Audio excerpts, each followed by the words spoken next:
No Karthus. That's a sad day for Echo. I really wonder if they're going to ban Twisted Fate, and the answer is yes. Yes. So there's no more Echo with Twisted Fate. Echo had jumped out to a couple leads on TF, and it's smart that Curse has decided to ban that away.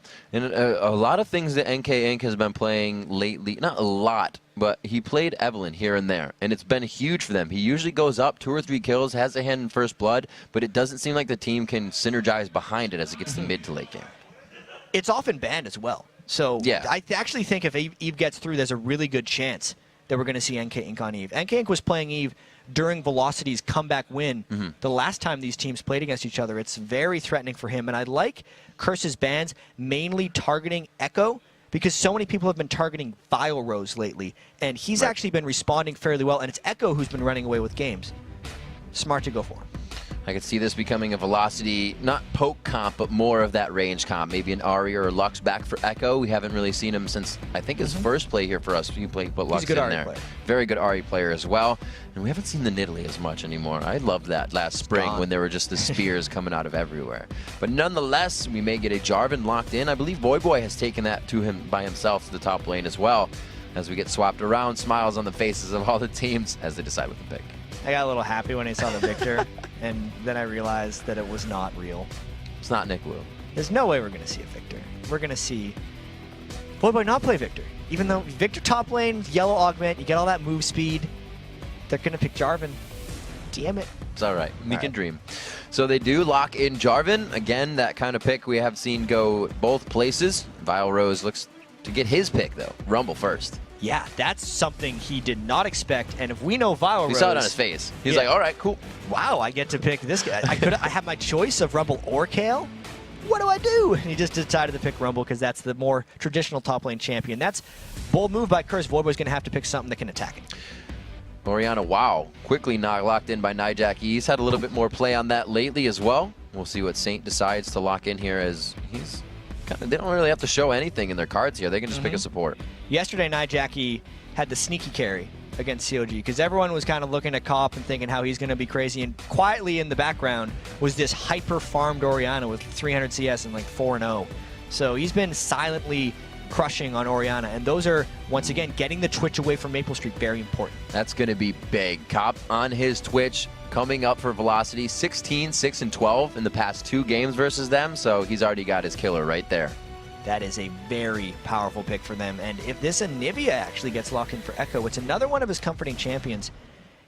Anivia or Ari or Lux are probably the 3 most played there for Echo.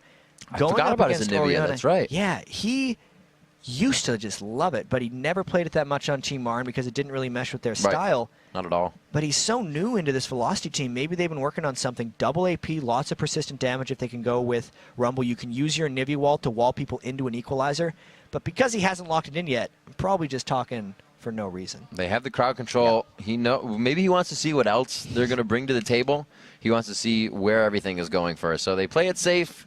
They show a little bit, but they'll be all right. That jerk.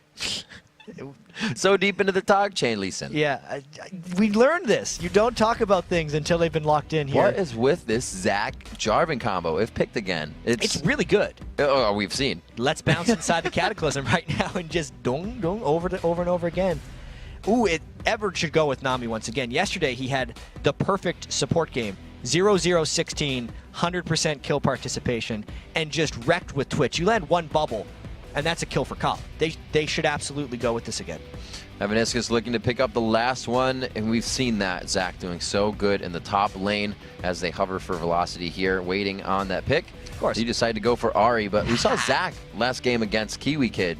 That was Nian, and it's just the blobs allowed him to stay in lane so much. It makes it a really hard lane. You don't have to send the jungler up there. It's incredibly difficult to work against his Rumble because, first off, Rumble, based off the heat system, can only get out like so much harassment. He can't like expend himself down and like burst you out unless you get caught on everything. And since Spirit Visage is a core item for Zach, they may or may not swap this, and we could end up talking for no reason anyway because Jarvan and Zach can swap. But because Spirit Visage is a core item for Zach, it just naturally builds in to the counter for Rumble. Bunch of magic resist, increased healing to just make his little blob pieces even more effective. That could very well be a great pick for Curse if they swap it back.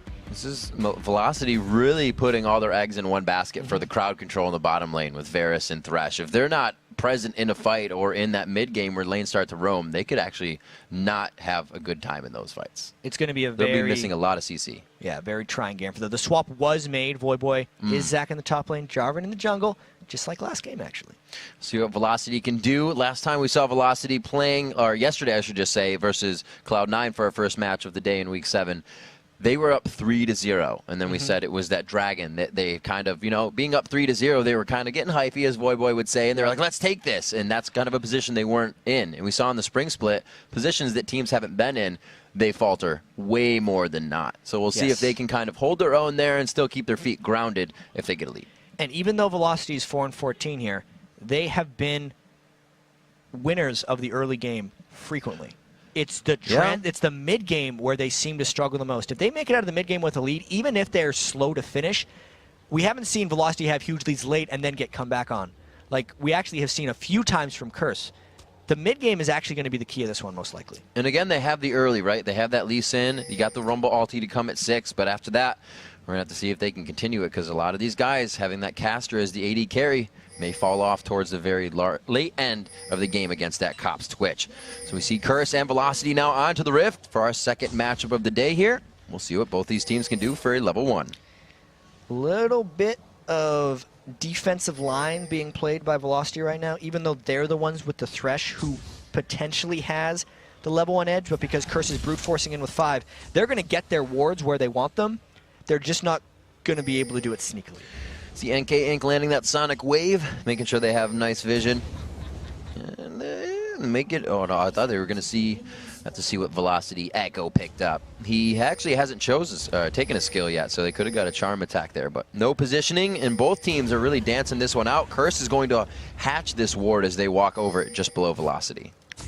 And Velocity may be wanting to go in for a fight here if they land any kind of hook, but they didn't. Because you could actually see Valrose has charged up into his danger zone with his Flame Spitter, so if they would have landed any kind of hook, that would have been a whole heap load of damage he could have put it out on everyone from Curse. That was a real nice piercing arrow as well. Maple Street hitting 4 of them all together, so if you were looking for the area of effect off that, he would have had it. But no engage once again. The teams really just seeing what the first few pitches are here before they take a swing. Wow, and I just need to point this thing out because I was checking out Valrose's danger zone. With the Doran Shield start, he has 34 ability power at level 1, so his rune page is full of ability power right now, which means he's gone without much magic resist for that. He's gone ability power blues and quints. Oh, Voyboy getting locked up. They do the 3 invade. The passive will be popped here. Will Saint have what he takes? And it looks like he is going to stay up from that as well, so he saves the passes for lane. It's still going to be a steal from the blue here, which is incredibly potent. Wait a minute. Okay, it's a steal for the blue, but St. Fitch still has some time to counterplay it. Voyboy getting away without actually popping his passive is going to be a huge boon for him later. We're going to have to see what they can do in this top lane. It looks like NK Inc. will just go back into his red buff here. It does not look like they will try to give Voyboy more pressure. That flash being down means Voyboy's got to play a little careful as Edward starts to go to the bottom lane. Cop finds himself up 4 CS right now. And we can actually see Valrose doesn't even care about the lane. He knows that there's going to be a Jarvan coming to take a buff back, essentially negating the invade by NK Inc. because they have just traded buffs here and Saint's taking the blue back. And we do see that NK Inc. actually puts a little bit of that pressure towards the top side. You guys didn't get the passive last time, so this could be scary. Voyboy does not have flash, so it makes it an even more dangerous gank. And there is almost no potential for anyone to come help him here. I think Voyboy just has to give this one up. He's got good positioning, at least for himself. He's playing it safe. They say, I think somebody's going to be up here. It looks like they're going again fast turret. We do see the 3v1s in the lanes, and this is what we should expect. So we know these guys are going to be trading turrets right off the start. They waited for the cannon minion wave, knowing that the turret is going to take a longer time to be taken down. There's not much either team could do about this unless they put the jungler up to stop it and make a 3v2, or if they roam the mid laner over. We saw this happen a little bit last time. It's not a Yi in middle this time. It is that Ahri, so they're going to be able to fight a little bit better. And that lane is going 19-17. Doran's here for Echo. He likes to double Doran start in that lane to keep the wave clear going and his HP mana up. And this is the question that we have to answer every time we see a turret swap. Yeah. What does the team do directly after that? Apparently just catch Vile Rose. Oh, Vile Rose walks right into the team. St. Vicious is already on the other side. It looks like First Blood maybe coming in here, and it is Vile Rose going to Cop. And I love how everyone waited for Cop to trigger his expunge because they knew that was a kill secured, and they trust him to carry getting those kills. Hopefully they don't think, okay, they know they're not going to lose Dragon on this one. There is going to be some pressure though, but Velocity is not going as hard as I thought they would in this top lane, trying to go for the second turret with losing Vile Rose there. At this point, they got half the turret, and they're just going to stay up here because they know they have a little bit more time. I think staying any later creates a very dangerous situation for Maple Street and Evaniscus, which is why they decided to back away. Cop farming this one up, and with all this roaming around and whatnot, Maple Street has found himself somehow, after being 4 CS down, is a good 5, 6, 7 CS up. We'll see if he can keep that going in the top lane in this 2v1. Cop now to back. Everybody is going to look for that first Dragon soon, as they were already pressured to it. Exactly. Cop got the kill with the roaming, whereas Maple Street was just constrained to the lane, so he was trying to make it up in farming. I think the Nijaki versus Echo lane is the only matchup we've really had, because 3v1s can't necessarily be considered as matchups where someone can outplay when they just run back away from the turret. And Nijaki, I feel like, is outplaying that right now, since Jackie got peeled away to the blue buff early on in the game when St. Vicious was needing some extra help to go get that. So he actually has been playing from an experience disadvantage against Echo and hasn't let it affect his farm. A lot of today has really been soft pressure on the mid. Both mid still with their summoners up for very long. Even their engagements in a 1v1 hasn't been so much. It's odd to see, not odd, but interesting to see that all this pressure on the side lanes causes for turrets and not as much fighting. Cop now to the mid lane. Few attacks onto Echo, but here is NK Inc on the backside. The cripple's down, but the finish, or follow-up rather, is not there.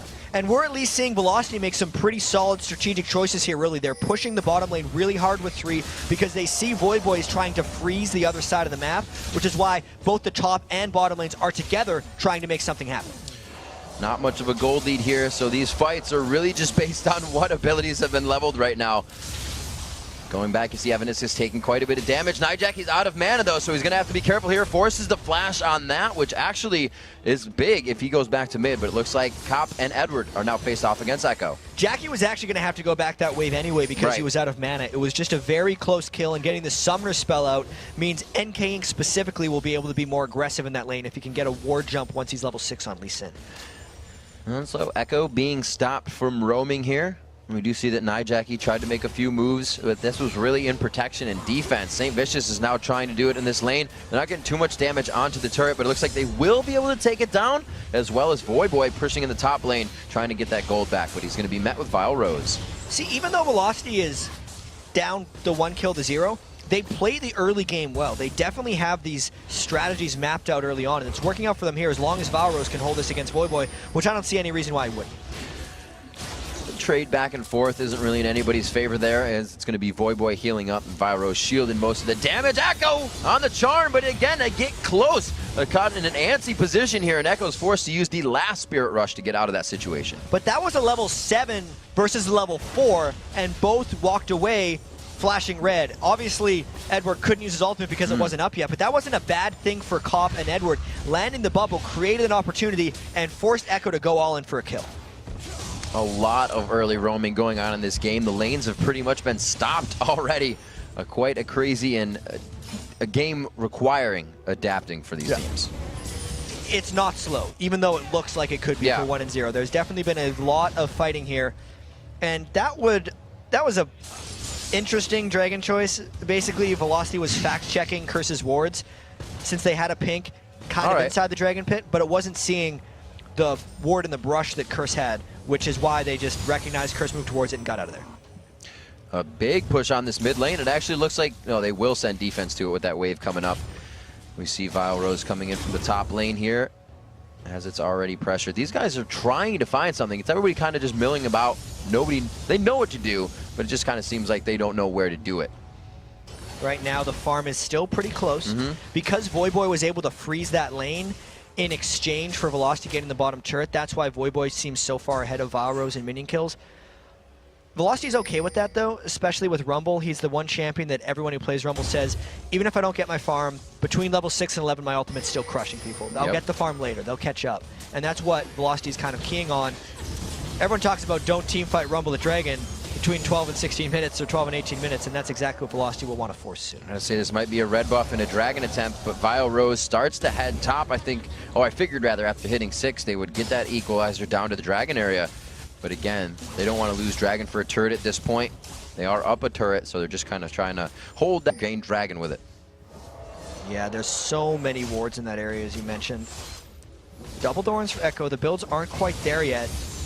I have to say Kopp has a slight item edge onto Maple Street, but he has to be very careful with his positioning in these fights since everyone is still so squishy this early on in the game. You can see the wards in mid as well. Saint was just sitting on that one. They were not allowed to get the gank. He returns to his jungle, still picking up his buffs as well. So it looks like Jackie did not get his. Not that he needs it, but he's been in the bottom lane farming it out.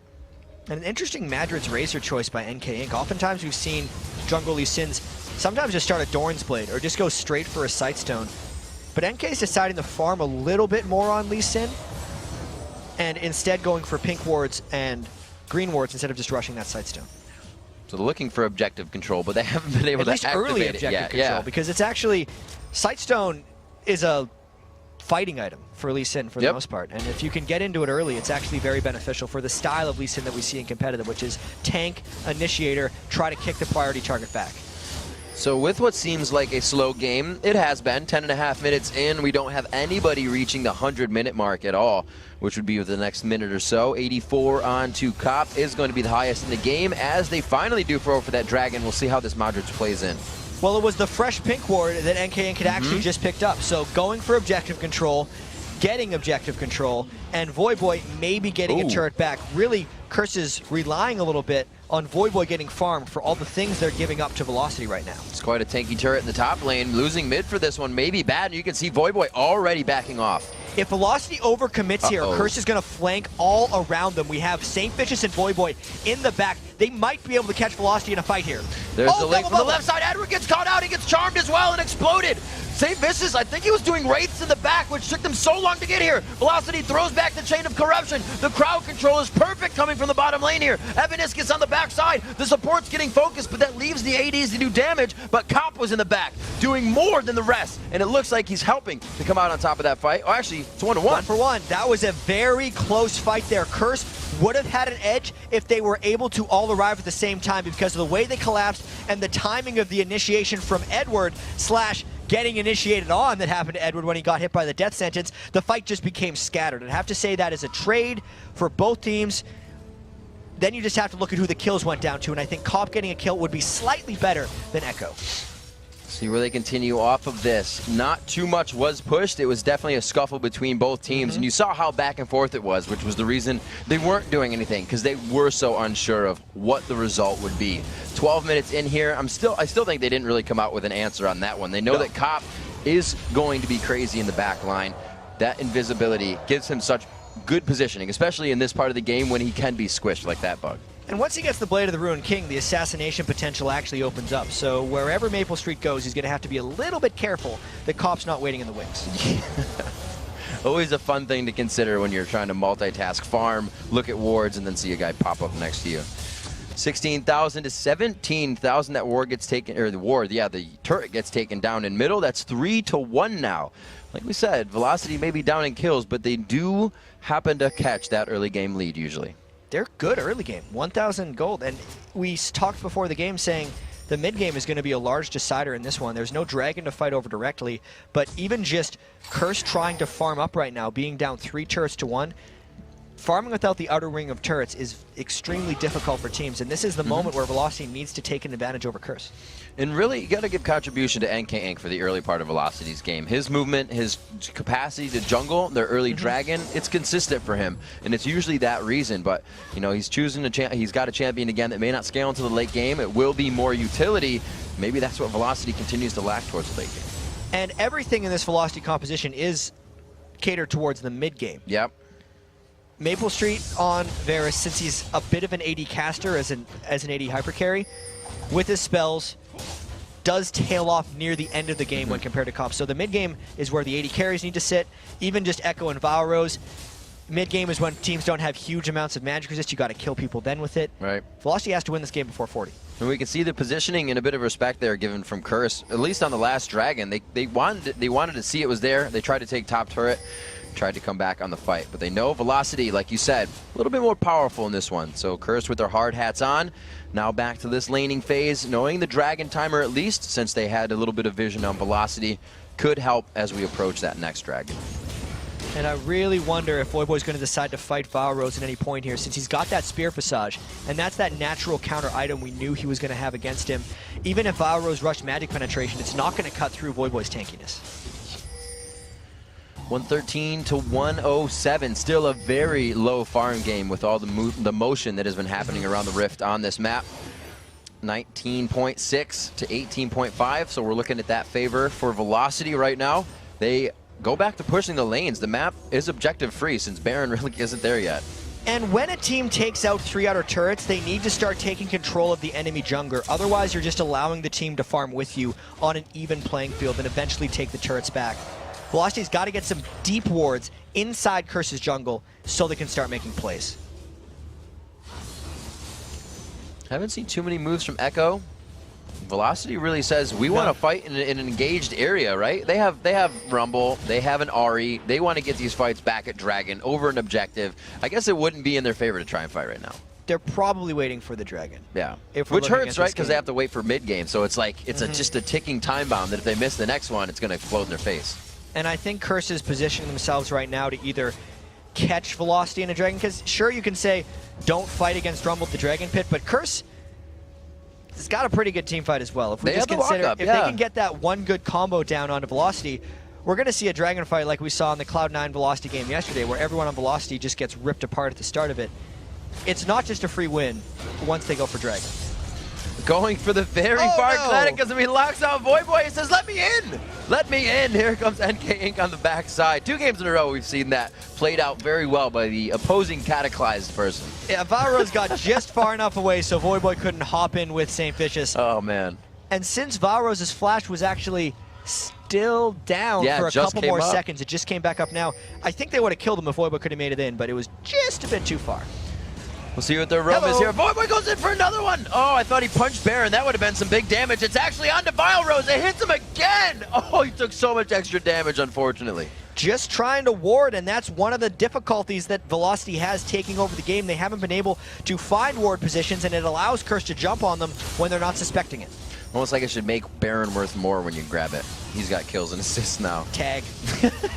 Looking for Echo. The ball's not there for the damage, and it looks like they, again, have, well, Velocity has good wards on it. We'll see what Curse can do. Well, one way to deal with the mid-game Dragon fight against Rumble is to kill him, and then you don't have to worry about Dragon fighting against Rumble. This could be a Dragon for Curse. If Velocity contests this, it's a very dangerous fight. That was some big damage from Maple Street right there. The wave goes out. They all dodge it on that one. They got their boogie boards out. Back to Jackie. The piercing arrow damage is not something he wants to deal with. How did that miss? It looks like it was just on the edge. A 3-man command shockwave. Saint goes in. He doesn't have the Cataclysm, but he did get the flag and drag into the fight. Echo getting hit up. The expunge is still there. It's not going to be in range. He goes on NK Inc. with a flash. The dissonance and back will not slow his attack speed. He didn't get it down with the cripple. And it's going to be Valrose thinking he can get back into the fight, but he goes down as well in a 3-for-1. And everyone but Saint on Curse gets away with the sliver. Velocity, as they were trying to chase Curse around the bend, clumped up into a shockwave bubble combo. That's not the combo you would think about naturally, but it just destroyed Velocity and allowed Curse to get out all their damage, and that's the mid-game swing that Curse wanted.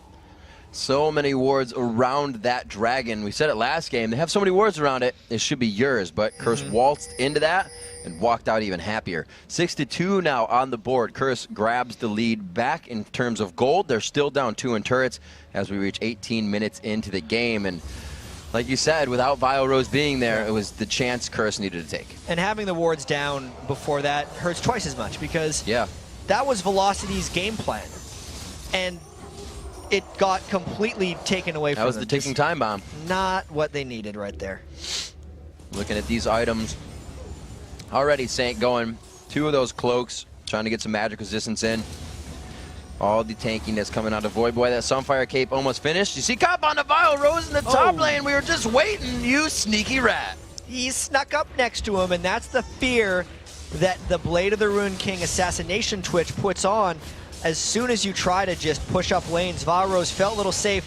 And it's funny because Valrose has actually had pretty good games in the top lane since he started playing there on champions that no one thinks he can play. Everyone respects his Rumble for the most part, and now he's having his worst game of the split. They are going to focus that no matter what, over and over again. He's going to be a bit more uncomfortable than everybody else. If it's something you need to, if it's something you're looking for, then you can find it right there. We'll see if the team can get back behind him. We still have seen Vile come back very much so in these fights. He is also Rumble. He's done it on Shen, just to make the fact that it's not going to be the Rumble ulti to do it. So we'll see what they do as Curse looks again for another one of these kills in the top lane. I really wonder kind of what's going through Valrose's mind right now, just because you have a champion that you love playing so much. So as soon as it becomes available to you after being banned out forever, you think, I know exactly how to play this guy. But once again, once you have a main that gets banned out all the time, you actually stop practicing it.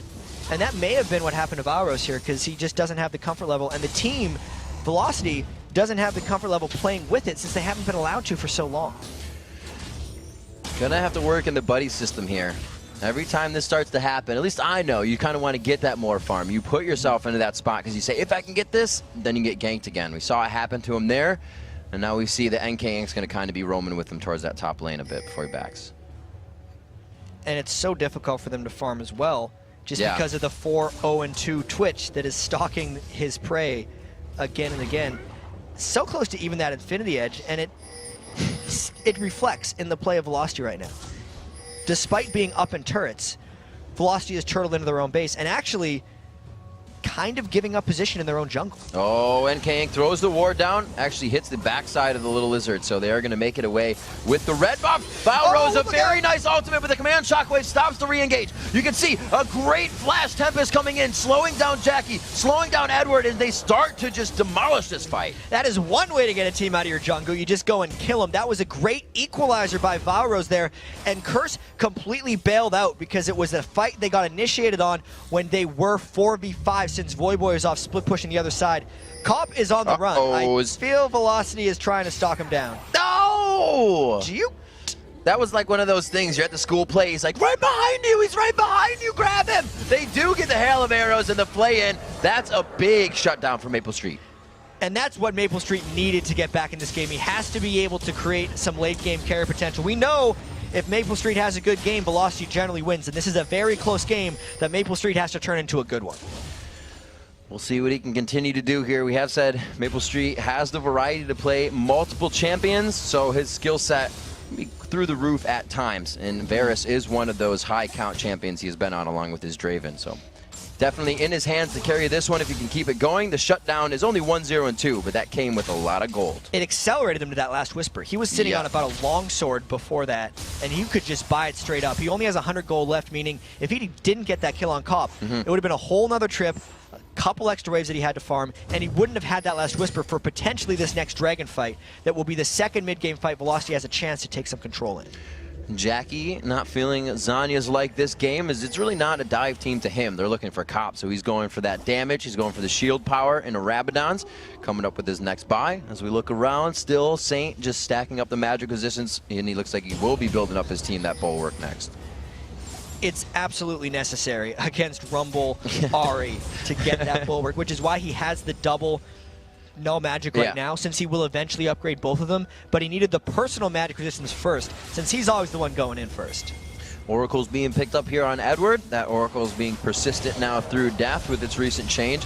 We'll see how they utilize that as they lose right now the bottom turret, but this is now with Baron up 23 minutes into the game, so there is the pressure of that on the map after any fight going awry. And Voyboy is again trying to sneak up from the flank here on Velocity. That's why Velocity's pulled back, because they sense him coming. This game has actually been a lot of Voyboy farming away from Curse and then Velocity taking advantages for it. Voyboy needs to make his team fight impact felt if they want to make that farm worth it. It's so scary watching them try to get away. They keep punching up so much if St. Vicious can get it with the flag. Oh my gosh, there's wombo, combo. There's nothing else to say about it. Velocity gets destroyed. That was so well executed by Curse right there. Flashing in for the let bounce, meaning Velocity couldn't get rid of him, and then hello, Oriana Ball everyone got exploded. Ridiculous engagement. We now see the power that these guys are bringing to the table. The repetition of the Zach and Jarvan composition being used over and over in compositions today. And they make the bold call to run straight to Baron. The Dragon was up, and that was a fight in the bottom lane, but they realized they won it so cleanly. Like I said, if anybody dies here, this is bad. Let's go run across the map and try to take this thing. The only thing that could stop this would be a Maple Street piercing arrow. Saint's got a smite. He's getting a little low, though. Look, do not die to this Baron. Okay, oh my gosh, he actually almost got there in time, and that was without home guard, so he was trucking. Well, I still think that was a great call by Curse. Not only that was crazy to make the fight happen, keeping up with Velocity as they were falling back, and then Voyboy to initiate way in front of his team. They got the Baron afterwards. And we actually have a replay of that fight in the bottom lane just to see how Curse pinched them in and prepped this fight. It was clean. Voyboy flashes in to get the first knock-up, and then he kind of pushed them out just so the Orianna ball could take him back in. And the wave. Everything else is just gravy after that. It doesn't matter how well Velocity tries to counter-initiate because 3 people got killed almost immediately. An amazing initiation we see coming into this game so far from Curse, and you have to consider, yeah, that's a team fight one, but that puts fear into Velocity. How do you dodge that? Because that Zac could miss, and then it's the Jarvan, or the Orianna ball could miss, and they still have the Zac. There are so many options for Curse right now. Velocity's not going to want to push a lane like that ever again, because that just means Voyboy can come from the flank, from behind them, and just take them out. It means they can't contest this Dragon, since Curse already had a Baron, and they know Curse has gained so much since that last team fight destruction. What's Velocity really going to do in the next one? Velocity is definitely going to hold onto their butts and go full force because it's what they need to do. Coming up onto 26 minutes, they're 6K behind. We've definitely seen worse. And at 26 minutes, 6K is sitting on that verge of the next fight will teeter way too much in the favor of Curse. So if they can break down the next fight or stop something from happening big, which is going to have to be after Baron, Velocity still very much has a chance in this one. They got a lot of work to do, though. Yes. This is the mid-game that has been the Achilles heel of Velocity this entire split. They had the early game in control, and they had a mid-game team comp. Curse also had a very strong mid-game team comp, and Curse just outplayed them so far.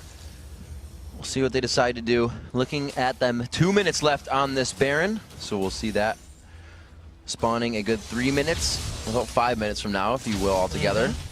Na LCS, you can see 57 kills, 62, that's 17 assists coming into this split, and really, while you're playing an Orianna like this, you can see the impact he has on helping the fights. The kills go to Cop. He's really been picking up his game lately as well with these Orianna plays. I actually expect Curse to think about diving, or at least threaten the dive, and dare Velocity to take them down.